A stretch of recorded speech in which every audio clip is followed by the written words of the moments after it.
Hi friends, मैं आकांक्षा Sharma GK with आकांक्षा में आपका स्वागत करती हूँ। एमपीपीएससी मेंस में आज हमारी ये 17वीं क्लास है और आज हम पेपर 2 के 3 नंबर के प्रश्न पढ़ने वाले हैं। बहुत ही इंपॉर्टेंट ये प्रश्न है। इसमें टॉपिक स्वास्थ्य, शिक्षा, मानव संसाधन, समाज, अंतर्राष्ट्रीय संगठन और कल्याणकारी योजनाएं, ये सभी टॉपिक रहेंगे जिनसे संबंधित हम 3 नंबर के क्वेश्चन पढ़ने वाले हैं। तो चलिए स्टार्ट करते हैं। पहला क्वेश्चन है कि निरोधात्मक स्वास्थ्य सेवा क्या होती है। तो निरोधात्मक स्वास्थ्य सेवा क्या होती है कि कोई भी बीमारी अगर होने वाली होती है और उसके पहले ही हम उसका उपचार कर लें, हमको लगे कि ये बीमारी फैल रही है या ये बीमारी का होने की हमें थोड़ी बहुत भी आशंका है, तो हम उसके पहले ही उसका उपचार कर लें, तो वो सभी निरोधात्मक स्वास्थ्य सेवा के अंतर्गत आती हैं। तो इसको लिखेंगे कैसे कि बीमारी या रोग से ग्रसित होने से पूर्व ही बचाव के उपयोग वाली सेवाओं को निरोधात्मक स्वास्थ्य सेवा कहते हैं। बीमारी या रोगग्रस्त होने से पहले ही बचाव कर लिया जाए तो बचाव के उपाय वाली सेवाएं क्या कहलाती हैं? निरोधात्मक स्वास्थ्य सेवा कहलाती हैं। दूसरा है उपचारात्मक। उपचारात्मक स्वास्थ्य सेवा किसको कहते हैं कि यदि आपको कोई बीमारी हो जाती है उसके बाद आप जो इलाज करते हैं, जो उपचार करते हैं, तो वो उपचारात्मक स्वास्थ्य सेवाएं कहलाती है। देखिए, निरोधात्मक स्वास्थ्य सेवा में आप उदाहरण लिख सकते हैं, जैसे कि कोरोना में हमने कोरोना के जैसे ही हमें लग रहा था कि यार हमको कोरोना ना हो, तो हम सैनिटाइज़र का यूज़ करते हैं, मास्क लगाते हैं, तो ये सभी चीज़ें किस में आ जाएगी? निरोधात्मक स्वास्थ्य सेवा में आ जाएंगी। उपचारात्मक स्वास्थ्य सेवा में जैसे कि मलेरिया हो जाता है या वायरल हो जाता है या कोई बुखार आ जाता है, तो हम उसके बाद उसकी दवाई लेते हैं। मलेरिया होने के बाद हम जैसे दवाई लेते हैं, हमें बहुत तेज बुखार आता है तो हम पैरासिटामोल ले लेते हैं, है ना। तो जैसे कि हमको सर्दी हो जाती है तो मॉक्स ले लेते हैं। तो ये सभी जो दवाइयाँ होती हैं वो उपचारात्मक स्वास्थ्य सेवा के अंतर्गत आती हैं।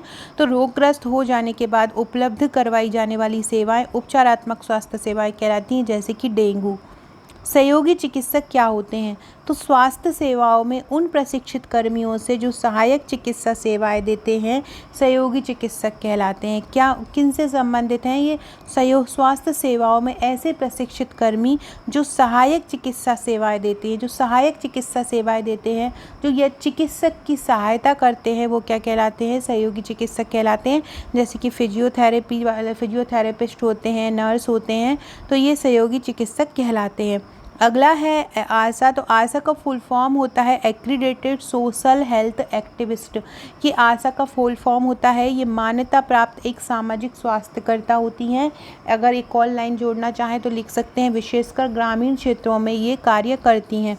तो एक्रीडेटेड सोशल हेल्थ एक्टिविस्ट, मान्यता प्राप्त सामाजिक स्वास्थ्यकर्ता, आशा का फुल फॉर्म होगा।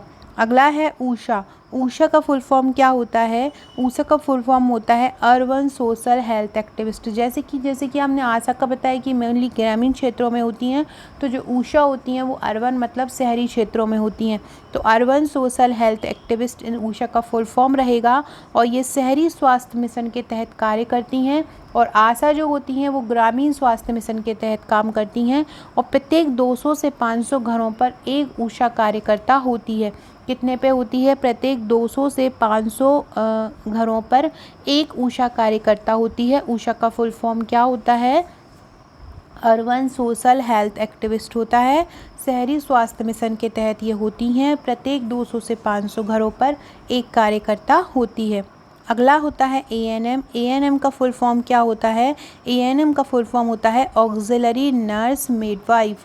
ऑक्सिलरी नर्स मिडवाइफ एएनएम का फुल फॉर्म होता है। इसको हिंदी में बोला जाए तो सहायक नर्स मिडवाइफ बोलते हैं। ये ग्रामीण स्तर पर काम करती हैं और यह एक महिला स्वास्थ्य कार्यकर्ता होती है। एएनएम क्या होगा? सहायक नर्स मिडवाइफ मतलब ऑक्सिलरी नर्स मिडवाइफ इनका फुल फॉर्म होगा। ग्रामीण स्तर पर ये काम करती हैं और ये महिला स्वास्थ्यकर्ता होती हैं। फ्रेंड्स, ये जिससे मैं आपको पढ़ा रही हूँ, मेरा ये संविधान की जो पेपर 2 की 3 मार्कर की बुकलेट है उसमें से मैं करा रही हूँ। मेरा जो मेंस का पैकेज है वो टोटल 41 बुकलेट का आपको मिलता है। 41 बुकलेट में से 12 बुकलेट आपको 3 नंबर की मिलती है, जिसमें से मैं आपको पढ़ा रही हूँ। बाकी 29 बुकलेट आपको 5 नंबर और 11 नंबर की मिलती है। इनके साथ आपको 25 व्हाट्सएप के ग्रुप मिलते हैं जहां आपकी तैयारी करवाई जाती है, इंपॉर्टेंट क्वेश्चन दिए जाते हैं, इंपॉर्टेंट मटेरियल दिया जाता है, करंट से संबंधित प्रश्न दिए जाते हैं। ये सभी ग्रुप अलग अलग सब्जेक्ट वाइज रहते हैं। तो आप हमारे अगर ये 41 बुकलेट का पैकेज मंगाना चाहते हैं तो मंगा सकते हैं, जिसकी प्राइस है 11,999। आप भारत में कहीं भी रहते हो, ये हैंड रिटर्न प्रश्नोत्तर श्रृंखला में मुख्य परीक्षा के नोट्स आपके पास पहुँच जाएंगे। इसके अलावा इसके साथ आप प्रीलिम्स का नोट्स भी लेना चाहते हैं तो प्रीलिम्स की आपको 11 बुकलेट मिलती हैं। इस प्रकार से टोटल 52 बुकलेट आपको मिलती हैं प्रीलिम्स और मेंस दोनों की। अगर आप हमारे मेंस की सॉफ्ट कॉपी मतलब PDF फॉर्म में लेना चाहते हैं तो उसकी प्राइस है 4,999, जिसमें ये सभी जो नोट्स हैं पूरा सिलेबस कवर करते हुए हैं, पहले पेपर से लेके 6 पेपर तक है। साथ में हम ग्रुप भी प्रोवाइड कराते हैं मेंस प्री के लिए, क्योंकि उसमें भी हम इम्पॉर्टेंट मटेरियल आपको देते जाते हैं। अगला क्वेश्चन है प्राथमिक स्वास्थ्य केंद्र। तो प्राथमिक स्वास्थ्य केंद्र क्या होता है? तो मैदानी क्षेत्रों में प्रति 30,000 आबादी पर, मैदानी क्षेत्रों में प्रति 30,000 आबादी पर एक पर्वतीय मतलब मैदानी क्षेत्रों में प्रति 30,000 आबादी पर एक होता है। प्राथमिक स्वास्थ्य केंद्र कितनी आबादी पर होता है? तो मैदानी क्षेत्रों में प्रति 30,000 की आबादी पर एक होता है क्या? प्राथमिक स्वास्थ्य केंद्र। पर्वतीय पहाड़ी क्षेत्रों में ये प्रति 20,000 की आबादी पर होता है। मैदानी क्षेत्रों में प्राथमिक स्वास्थ्य केंद्र कितनी आबादी पर होता है? 30,000 की आबादी पर। और पर्वतीय पहाड़ी क्षेत्रों में कितनी आबादी पर होता है? 20,000 की आबादी पर। और ये इसका मतलब मेन काम होता है प्राथमिक सुविधाएं देना। ये बड़े बड़े ऑपरेशन, ये जो बड़ी बड़ी सर्जरी नहीं करते हैं, ये केवल प्राथमिक स्वास्थ्य सेवाओं के लिए होते हैं। मैदानी क्षेत्रों में 30,000 की जनसंख्या पर एक होगा और पहाड़ी क्षेत्रों में या पर्वतीय क्षेत्रों में 20,000 की आबादी पर एक होगा। अगला है सामुदायिक स्वास्थ्य केंद्र। तो मैदानी क्षेत्रों में प्रति 1 लाख की आबादी पर होता है। जो सामुदायिक स्वास्थ्य केंद्र होता है वो मैदानी क्षेत्रों में प्रति 1 लाख की आबादी पर होता है और पर्वतीय क्षेत्रों में 80,000 की आबादी पर होता है। मैदानी क्षेत्रों में 1 लाख की आबादी पर होता है और पर्वतीय क्षेत्रों में 80,000 की आबादी पर होता है। द्वितीयक स्वास्थ्य सेवाओं के लिए होते हैं। सामुदायिक स्वास्थ्य केंद्र क्यों होते हैं? द्वितीयक स्वास्थ्य सेवाओं के लिए होते हैं। अगला है शहरी प्राथमिक स्वास्थ्य केंद्र। राष्ट्रीय शहरी स्वास्थ्य कार्यक्रम के तहत प्रत्येक 50 से 60,000 जनसंख्या पर स्थापित होते हैं।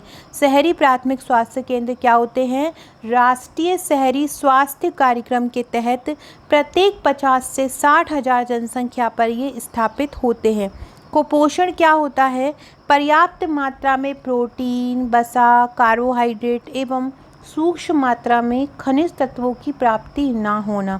कुपोषण क्या होता है? पर्याप्त मात्रा में प्रोटीन ना हो, वसा ना हो, कार्बोहाइड्रेट ना हो एवं सूक्ष्म मात्रा में खनिज तत्वों की प्राप्ति ना होना कुपोषण कहलाता है।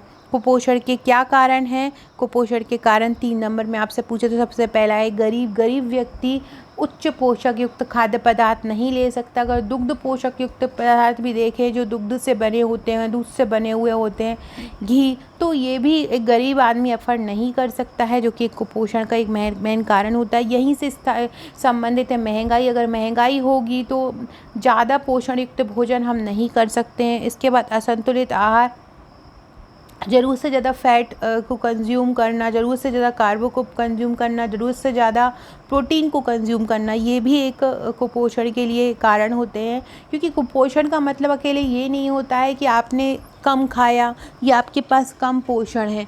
ज़रूरत से ज़्यादा खाना, ज़रूरत से ज़्यादा पोषित होना भी कुपोषण का मतलब असंतुलित आहार, ये एक मेन कारण है कुपोषण का।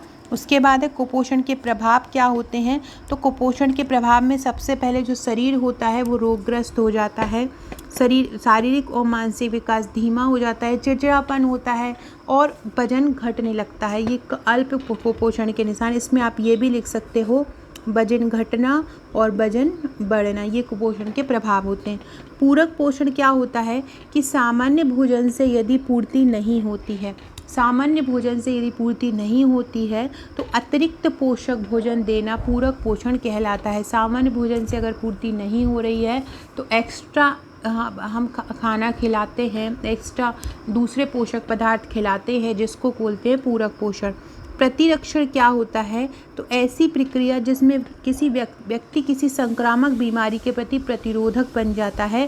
टीके के माध्यम से उसके प्रतिरोधक तंत्र को जागृत किया जाता है। टीका मेन प्रतिरक्षण में आता है। एडवर्ड जेनर कौन थे? तो एडवर्ड जेनर ने वैक्सीन पहली बार खोज की थी 1798 में। स्मॉल पॉक्स वैक्सीन की इन्होंने खोज की थी 1798 में, स्मॉल पॉक्स। अगला है लुई पास्चर। तो मानव रेबीज व जानवरों के चिकन कॉलरा और एंथ्रेक्स के टीके इन्होंने बनवाए। लुई पास्चर ने क्या किया था? रेबीज का टीका बनवाया और जानवरों के चिकन कॉलरा और एंथ्रेक्स के टीके बनवाए थे।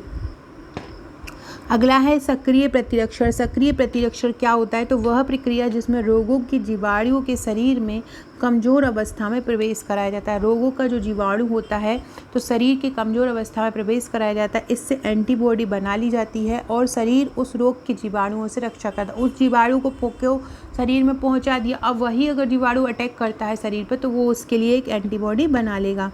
अगला है निष्क्रिय प्रतिरक्षण। तो बनी बनाई एंटीबॉडी को शरीर में प्रवेश कराना।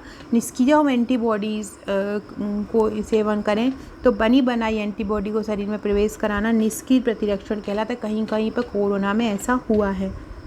प्लाज्मा का आपने सुना होगा। पारिवारिक स्वास्थ्य क्या कहलाता है? तो परिवार स्तर पर स्वास्थ्य संबंधी जागरूकता और स्वास्थ्य क्रियाएं आती हैं। परिवार स्तर पर स्वास्थ्य संबंधी जागरूकता आती हैं और स्वास्थ्य क्रियाएं आती हैं, जैसे कि खान पान की आदतें, सामान्य छोटी छोटी समस्याओं में जागरूकता। तो ये पारिवारिक स्वास्थ्य के अंतर्गत आता है। अगला है जैव तकनीक। तो जीवों में ऐसी तकनीक का प्रयोग करना जिससे जीवों के गुणों में वृद्धि या समस्याग्रस्त गुणों को कम करके उनका मानव हित में उपयोग किया जाए। जीवों में ऐसी तकनीक का प्रयोग किया जाए जिससे जीवों के गुणों में वृद्धि हो या समस्याग्रस्त गुणों को कम करके समस्या मतलब ऐसे गुण जो समस्या पैदा करते हैं जीवों के, उनको कम कर दिया जाए या ख़त्म कर दिया जाए और उनका मानव हित में उपयोग किया जाए, उसको हम जैव तकनीक कहते हैं। सो फ्रेंड्स, ये थे आज के हमने 20 थीम मार्कर की। आगे की थीम मार्कर की हम नेक्स्ट वीडियो में पढ़ेंगे। कल हम पेपर 3 का वीडियो पढ़ेंगे जो हमारी 18वीं क्लास रहेगी। वीडियो अच्छी लगे तो लाइक शेयर सब्सक्राइब जरूर कीजिएगा। डिस्क्रिप्शन बॉक्स में WhatsApp, Telegram, Facebook, Twitter, Instagram की लिंक मिल जाएगी, उसको ज्वाइन कर लीजिएगा। Okay friends, thank you.